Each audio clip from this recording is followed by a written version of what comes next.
من شرور أنفسنا ومن سيئات أعمالنا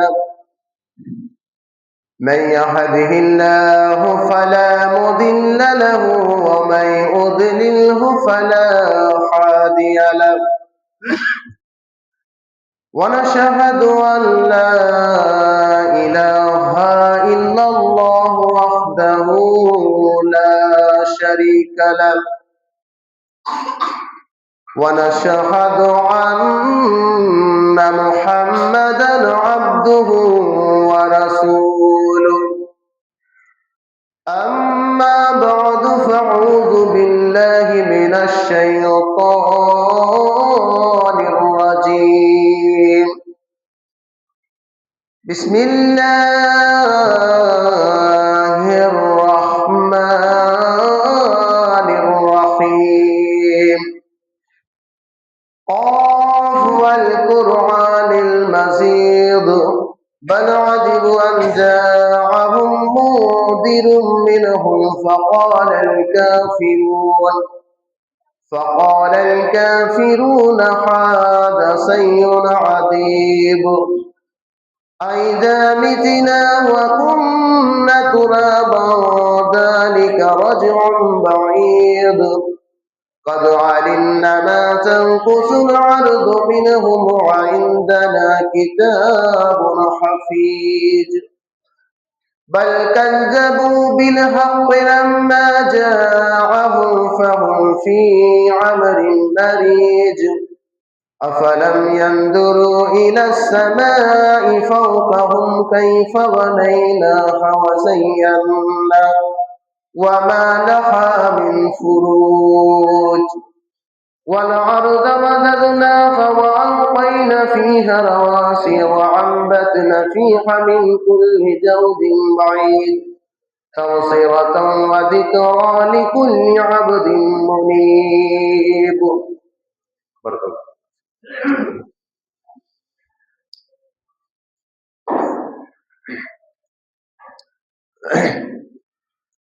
نحمده ونصلي على رسوله الكريم أما بعد فأعوذ بالله من الشيطان الرجيم بسم الله الرحمن الرحيم ظهر الفساد في البر والبحر بما كسبت أيدي الناس وقال الله تعالى في موضع آخر حب الدنيا كراهية الموت. সম্মানিত শ্রদ্ধেয় মুসলিম ভক্তবৃন্দ, পর্দানসীন মা ও বোনেরা, সমস্ত তারিফ, সমস্ত প্রশংসা, সমস্ত গুণগান গুণকীর্তন সেই মহান রব্বুল ইজ্জতের জন্য, যিনি আমাদেরকে ভালোবেসে নিয়ামত দিয়ে সম্মান দিয়ে পৃথিবীতে প্রেরণ করেছেন। তিনার তারিফ, তিনার প্রশংসা করে আমরা কোন রকম তিনার যা পাওয়া ভালোবাসা, নিয়ামত, যাবতীয় যে সমস্ত অনুগ্রহ যে করেছেন জাতির প্রতি, তিনার প্রশংসা করে আমরা কোন রকম ভাবে তিনার প্রশংসার হক আদায় করতে পারবো না। তাই এক কথায় আমরা সকলে বলি আলহামদুলিল্লাহ। তারপরে পরে আখরি নবী, দো জাহানের নবী আহমদ মুস্তফা মুহাম্মদ মুস্তফা রাসূলুল্লাহ সাল্লাল্লাহু আলাইহি ওয়াসাল্লাম, তার উপরে শত দরুদ ও সালাম বর্ষিত আল্লাহুম্মা সাল্লি আলাইহি আল্লাহুম্মা বারিক আলাইহি আল্লাহুম্মা আমিন। ব্রাদার ইসলাম, আমার বক্ষর এবিডিটি বিশ্লেষণ আপনারা বুঝতে পেরেছেন। আমি সূরা রোম আয়াত নম্বর 41 বুখারী মুসলিমের একটা হাদিসের অংশ তিলাওয়াত করেছি। সেই কোরআন এবং হাদিসকে সামনে রেখে আমার কয়েকটি কথা বলে আমরা বক্তব্য ইতি করব ইনশাআল্লাহ। বিনীতভাবে আল্লাহর কাছে সাহায্য চাই। সুবহানাকা লা ইলমা লানা ইল্লা মা আল্লামতানা ওয়া মা তাওফীক ইল্লা বিল্লাহ। আল্লাহ রাব্বুল আলামিন আমাদেরকে যাবতীয় মাখলুকাতের মধ্যে থেকে সবথেকে উত্তম মাখলুকাত হিসেবে পৃথিবীতে প্রেরণ করেছে। সমস্ত জাতির মধ্যে শ্রেষ্ঠ জাতি হিসাবে আল্লাহ পাক আমাদেরকে বাছাই করেছেন, যার মাথার উপরে রয়েছে সিলভাস কোরআন,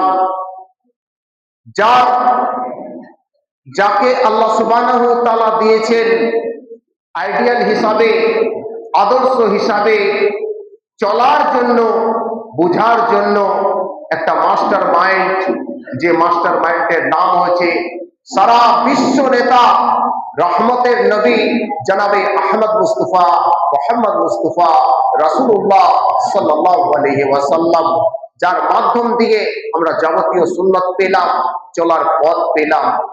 এই দুটো জিনিস, এই মুসলমানদেরকে দুটো জিনিস আল্লাহ পাক সর্বদা সম্পূর্ণভাবে এই জাতিকে পুরস্কার হিসাবে, বিনিময় হিসাবে, যে তুমি জীবনটা কিভাবে চালাবে, তোমার পথ কিভাবে পরিচালিত করবে, তোমার পরিবার কিভাবে চলবে, তোমার সংসার কিভাবে চলবে, তোমার সমাজ কিভাবে পরিচালিত হবে, তার জন্য আল্লাহ সুবহানাহু ওয়া তাআলা আমাদেরকে দিলেন সিলভাস কোরআন, যে কোরআনের মধ্যে রয়েছে 6666টা আয়াত। প্রত্যেকটা আয়াত আমাদেরকে পথ দেখায়, প্রত্যেকটা আয়াত আমাদেরকে সংবাদ দেয়, কিন্তু সেটার উপরে আমরা আসলে যারা পরিমাণও আমরা সেটার উপরে লক্ষ্য নেই।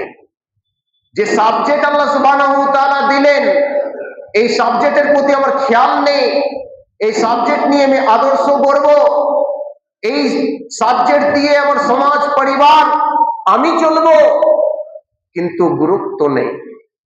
বড় আফসোসের কথা, আল্লাহ রাব্বুল আলামিন কোরআন মাজিদে যে কথাগুলো, যে ইহকামাতগুলো, যে হুকুমগুলো, যে আহকাম, যে আদেশ সম্পূর্ণভাবে আমাদেরকে পুনরায় দান করা হয়েছে, এটার প্রতি আমাদের গুরুত্ব নেই। আমরা সকলে অবগত, বর্তমান যে প্রেক্ষাপটের উপরে আমরা দাঁড়িয়ে আছি, সেই বর্তমান প্রেক্ষাপট বড় ভয়ানক সময়। এই ভয়ানক সময়ের উপরে দিয়ে আমরা চলছি।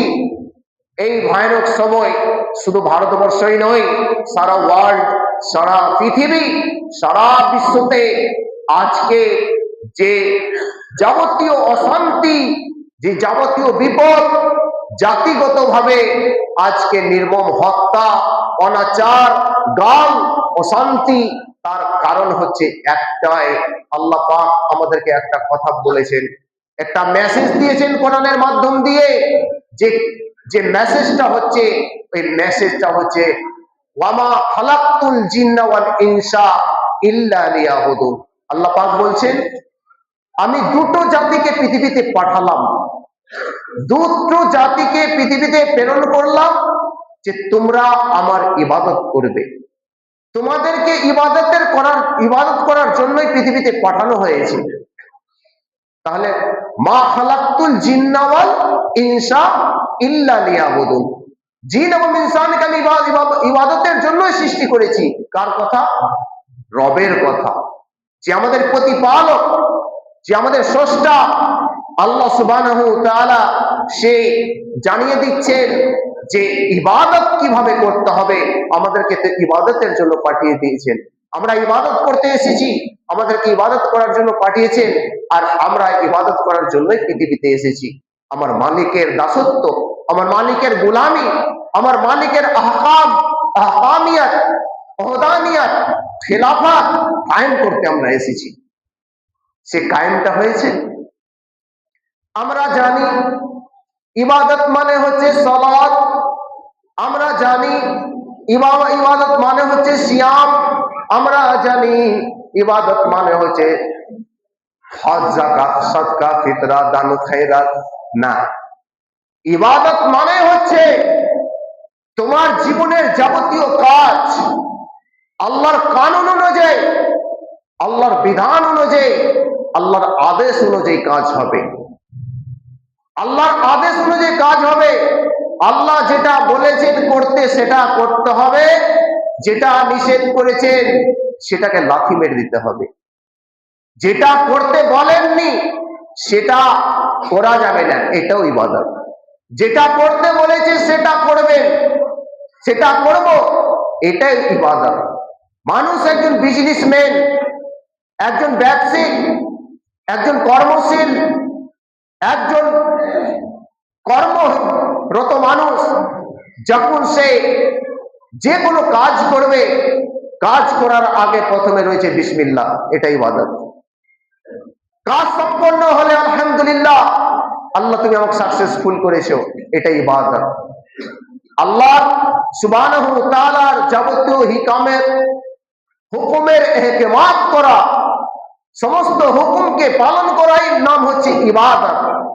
আজকে ইবাদত মানে আমরা ভুলে দিয়েছি নামাজ, রোজা, হজ, যাকাত, সদকা, ফিতরা, দান, খেরাত, এটাই ইবাদত না। একজন মুমিনের ক্ষেত্রে তার জীবনটা আল্লাহ এবং আল্লাহর রাসূলের তরিকাটা অবলম্বন করাটাই ইবাদত।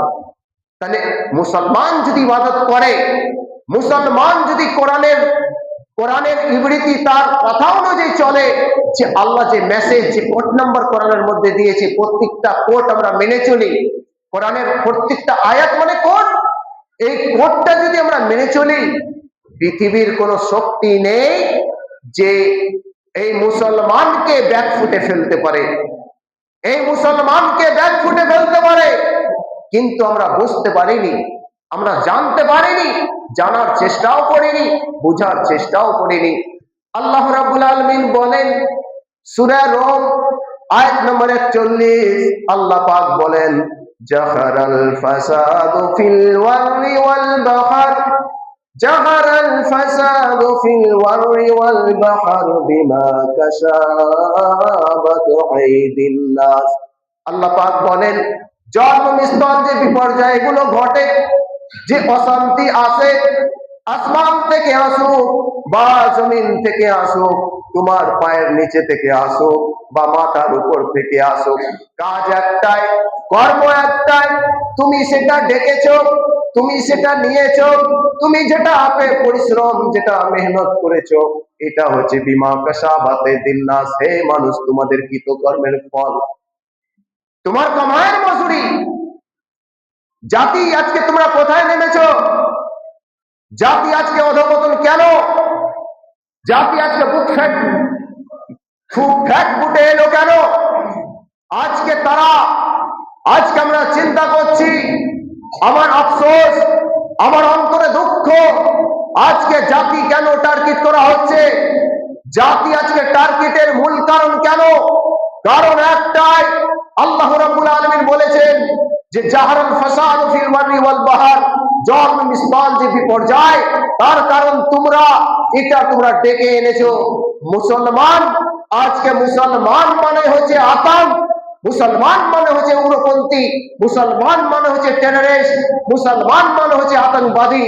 এই কথাটা আজকে বর্তমানে শাসক গোষ্ঠী হুকুম জারি যারা করে, আজকে যারা জাতির অধঃপতনের দিকে ঠেলে দেওয়ার যে দায়িত্বশীল, যে জালেম, যে শাসক সারা বিশ্বতে আজকে যে হুকমা, যে আদালত চালু করেছে, তার কারণ হচ্ছে আল্লাহ পাক বলছেন বিমা কাসাবাতে দিননাস, হে মানুষ, এটা তোমাদের কৃতকর্মের ফল, তোমার কামাইয়ের মজুরি, যেটা মেহনত করেছো, তুমি যেটা পরিশ্রম করেছো, যা আদত, যেটা তোমার কাজ, তোমার যেটা কর্ম, এই কর্মের প্রতিফল, এই কর্মের মজুরি তোমার কেউ কাটার নেই যে কেটে নেবে, এই কর্মের মজুরি তোমার কারার নয় যে কেউ কেড়ে নেবে, ভাগ করার নয় যে কেউ ভাগ করে নেবে। কারণ যেটা তুমি কামাই করেছো, যেটা মসরত করেছো, সেই কামাই, সেই মজুরি তোমাকে উপভোগ করতে হবে, সেটা খেতে হবে, সেটা নিতে হবে, সেটা দিতে হবে। আজকে আছেন কোথায়? আমরা আছি কোথায়? আজকে আমরা অন্তরে দুঃখ, আজকে জাতির অন্তরে দুঃখ, তোমার ডকুমেন্ট নিয়ে তোমার ভয়, তোমার সম্পদ নিয়ে তোমার ভয়, তোমার জমিন নিয়ে তোমার ভয়, একটা ভয় করনি, সারা জীবন তেলের নাকে তেল দিয়ে, হালুয়া রুটি মাংস দিয়ে খেয়ে ঘুমিয়েছো। মুসলমান, আজকে তোমার অন্তরে দুঃখ হচ্ছে, হওয়াটাই স্বাভাবিক, হওয়াটাই স্বাভাবিক। আল্লাহ পাক আমাদেরকে বারবার মেসেজ দিয়েছেন যে আমরা এক প্ল্যাটফর্মে আসবো, এক জায়গায় হব, এক তালিকা দেখব, আমার হাতে থাকবে কোরআন, আমার পথ থাকবে রাসূলের সুন্নাত, এই কোরআনের অনুসারী, এই সুন্নতের তরিকা মাননেওয়ালা, আল্লাহ এবং আল্লাহ রসুলের প্রতি তালিকার অবলম্বন করতে বলা। আজকে আমরা পৃথিবীতে এত অনাচার, অত্যাচার, হাহাকার, সারা পৃথিবীতে দুর্ভিক্ষ, সারা পৃথিবীতে ফিতনা, ফাসাদ, অশান্তি, যে আজকে আমরা সেই প্রেক্ষাপটের উপরে আমরা আজকে ফেঁসে গেছি। আজকে আমাদের পরিবারের চিন্তা, আমাদের বাড়ির চিন্তা, আমার মেয়ের চিন্তা, আমার চিন্তা, আমার ছেলের চিন্তা বড় আমাদেরকে ভয়ানক সময়ের উপরে ফেলে দিয়েছে। আল্লাহু আকবার, আল্লাহু আকবার। আল্লাহ পাক বলেন, ওয়ালা তাহিনু ওয়ালা তাহজানু ওয়া আনতুমুল আলাউনা ওয়া আনতুমুল আলাউনা ইন কুনতুম মুমিনিন। আল্লাহ রাব্বুল আলামিন বলেন, আল্লাহ পাক আমাদেরকে জানিয়ে দিচ্ছেন সূরা আল ইমরান। আল্লাহ পাক বলেন, ও বান্দা বান্দিরা, তোমরা চিন্তা করো না, আফসোস করো না, দুঃখ করো না, ভয়ের কারণ নেই। ওয়া আনতুমুল আলাউনা, আল্লাহর শর্ত হচ্ছে তোমরা সত্য মুমিন হও, সত্য ইমানদার হও, মুত্তাকি হও, সঞ্জনী হও। ইন কুনতুম মুমিনিন, তোমরা সত্য মুমিন হলে তোমরা মসজিদ মুখী হও, কোরআন মুখী হও। মুসলমান, তোমার চিন্তা কিসের? মুসলমান, তোমার চিন্তা কিসের? আজকে আমরা প্রকৃত মুসলমান যদি হতে পারতাম, আজকে আমাদেরকে নিয়ে কেউ খেলতো না, আজকে আমাদেরকে ব্যাক ফুটে কেউ ফেলতো না। আর সবচাইতে নিকৃষ্ট জাতি, সবচাইতে অধম জাতি, লাঞ্ছিত, অপমানিত, অপদস্থ, ঘৃণিত মুসলমান মানে ঘৃণিত, লাঞ্ছিত। তাকে কি কত রকম ভাবে গাল, ফাসাদ, ফিতনা, আজকে কত রকম বকা হয়। যার দু কড়ির দাম নেই, যার দু কড়ির দাম নেই, তারাও আজকে টুইট করে বলছে মুসলমানকে, আজকে মুসলমানকে বলছে তুমি, इजराइल ने गाजा को सबक सिखा दिया। কি বলছে? इजराइल ने गाजा को सबक सिखा दिया। भारतवर्ष की 100 कोटी हिंदुओं ने मुसलमान को सबक सिखा देगा। रे তোর তো ক্ষমতা হয়নি। পৃথিবীর যুগের পর যুগ এসেছিল ফেরাউন, তোর থেকে শক্তিশালী ছিল। এসেছিল নমরুদ, এসেছিল সাজ্জাদ। পৃথিবীতে বড় বড় জালিম বাদশা, তারা পৃথিবী সফর করেছে, অনাচার দেখেছে, অত্যাচার দেখেছে, অন্যায় করেছে, জুলুম করেছে, ছোট ছোট ছেলেদেরকে হত্যা করেছে।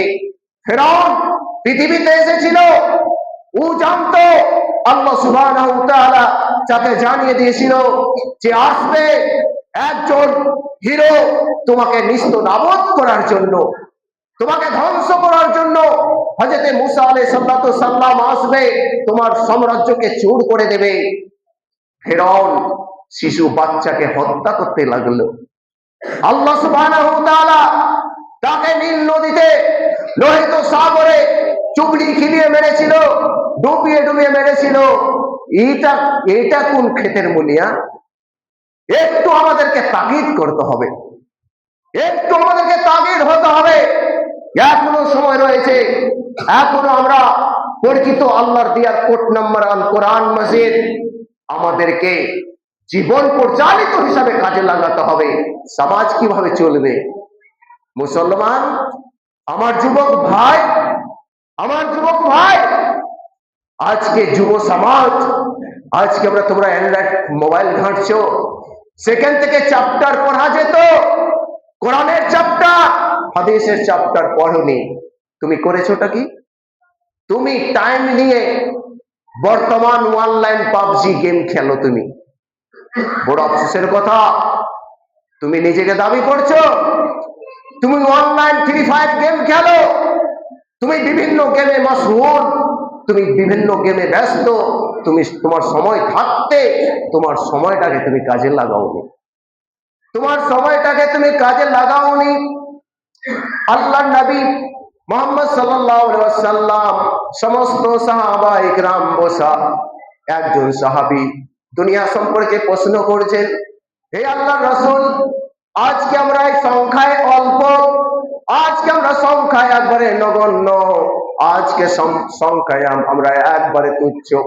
আমাদের ঈমান, আমাদের যে আল্লাহ সুবহানাহু ওয়া তাআলা যে দিন দিলেন, সে দিনের উপরে আমরা প্রতিষ্ঠিত। কিন্তু আজকে আমাদেরকে দেখে কোন মুশরিক, কোন কাফির কাছে আসে না, তারা দূরে চলে যায়, তারা দূরে পালিয়ে যায়। যে আমাদেরকে দিন শিখিয়ে দিবে, হয়তো তাদের মধ্যে, তার অন্তরে ভয় রয়েছে ওদের, যে তারা আমাদেরকে দিন শিখাবে, আমাদের উপরে তারা নির্যাতন করবে। কিন্তু মুসলমান কি আদৌ এই খেলার মাস্টার? না। মুসলমান মানে হচ্ছে তার অন্তর নরম, সে দয়ালু। নবী এই কথা বলছেন, আল্লাহ সুবহানাহু ওয়া তাআলা এই কথা বলছেন। আল্লাহ রাসূলকে প্রশ্ন করছেন, আল্লাহ রাসূল বলছেন, এ সাহাবারা, তুমি কি জানো, তুমি কি জানো এমন একটা দিন আসবে, এমন একটা সময় আসবে, এমন একটা টাইম আসবে, এন্ডামেন্ট টাইম, যে টাইমে হবে, যে সময়ে হবে, সারা বিশ্বতে 850-900 কোটি মানুষ বসবাস করবে। ওই সময় মুসলিমের সংখ্যা অনেক বেশি হবে। বর্তমান মুসলমান সংখ্যা প্রায় 300 থেকে 350 কোটি সারা পৃথিবীতে বাস করে। বর্তমান 850 কোটি থেকে 900 কোটি সারা ওয়ার্ল্ডে মানুষ বাস করে। 300-350 কোটি মুসলমান বাস করে সারা পৃথিবীতে। আল্লাহ রাসূল বললেন, ওই সময় একটা খেলা হবে, খেলা, একটা খেলা হবে। কেমন? ওই সময় মানুষের অন্তরে ইমানের ভোল্টেজ হালকা থাকবে, দুর্বল থাকবে, অচল থাকবে। থাকবে সকালে ইমান, বিকালে থাকবে না। থাকবে বিকালে ইমান, রাত্রে থাকবে না। ঘড়ি ঘন্টায় ডিগ্রি পরিমাণ বাড়বে আর কমবে, বাড়বে আর কমবে। সে সময়টা এসে গেছে, সে সময়টা এসে গেছে। বাড়বে কারণ একটাই, আল্লাহর নবী মুহাম্মদ সাল্লাল্লাহু আলাইহি ওয়াসাল্লাম বলছেন যে যে সময়, ওই সময়টা ঘটবে, তখনকার শাসকরা, তখনকার জালেম, তখনকার বাদশা এত বাড়ান বাড়বে যে এদের অন্তরে একটা গ্রাস সৃষ্টি করবে, ত্রাস সৃষ্টি করবে, বেহেম, বেহেম যাকে ভয়, ডার, একটা ডার সৃষ্টি হবে অন্তরের মধ্যে। বর্তমানে হয়েছে, মিলিয়ে দেখুন, হয়েছে। ডর, ভয়, বেহেম সৃষ্টি হবে। মনে মনে চিন্তা করবে যে আমরা কোথায় পালাবো, আমরা কোথায় লুকাবো, কোন জায়গা গেলে যে আমরা বাঁচবো। তার পায়ের নিচে থেকে মাটি সরে যাবে। যেভাবে দস্তরখানের উপরে, অর্থাৎ টেবিলের উপরে খাবার সাজিয়ে মেহমানকে আমন্ত্রণ করে দাওয়াত দিয়ে যাকে ডাকা হয় খাবার খাওয়ার জন্য, ক্ষুধার্ত ব্যক্তিকে খাবার খেতে ডাকা হয়, আল্লাহ রাসূল সাল্লাল্লাহু আলাইহি ওয়াসাল্লাম বলছেন, ওইভাবে বীর, একটা ভিড়, একটা জামাত, একটা কওম, একটা কওমের উপরে অনাচার অত্যাচার ডাকবে, অনাচার ডাকবে, অত্যাচার অন্যায় করবে, ভিড়গত ভাবে, দলবদ্ধ ভাবে তারা আসবে একটা জাতির উপরে আক্রমণ করার জন্য, আঘাত করার জন্য। এই জাতি চিন্তা করবে এখন, তখন এমন অবস্থা দাঁড়াবে, হুব্বুদ দুনিয়া, তারা দুনিয়ার মহব্বতে, দুনিয়ার লোভ লালসায়, দুনিয়ার আদর্শতে, সিটের লোভ, টাকার লোভ, গাড়ির লোভ, নারীর লোভ, মাসনাদের লোভ, সিটের লোভ, সিটের বসের জন্য লাশের সিঁড়ি বানাবে, লাশের সিঁড়ি বানিয়ে তারা মাসনাদে বসবে। হচ্ছে না, হয় না? চুরি হচ্ছে, মারা হচ্ছে, ধোঁকা দেওয়া হচ্ছে, বিভিন্ন কৌশল, বিভিন্ন ষড়যন্ত্র, বিভিন্ন চক্রান্তর শিকার আমরা। কারণ একটাই, আল্লাহ রাসূল বলছেন হুব্বুদ দুনিয়া, তারা তখন দুনিয়ার মহব্বতেই পাগল থাকবে, না অন্তরে মায়া থাকবে না। মানুষের প্রতি মানুষের একটা মানবতা, একটা ইনসানিয়াত আল্লাহ রাসূল তৈরি করলেন। এই ইনসানিয়াত বর্তমানে নেই, সে মানবতা, সে ইনসানিয়াত উঠে উঠে চলে যাচ্ছে, আমাদের মাঝে থেকে চলে যাচ্ছে।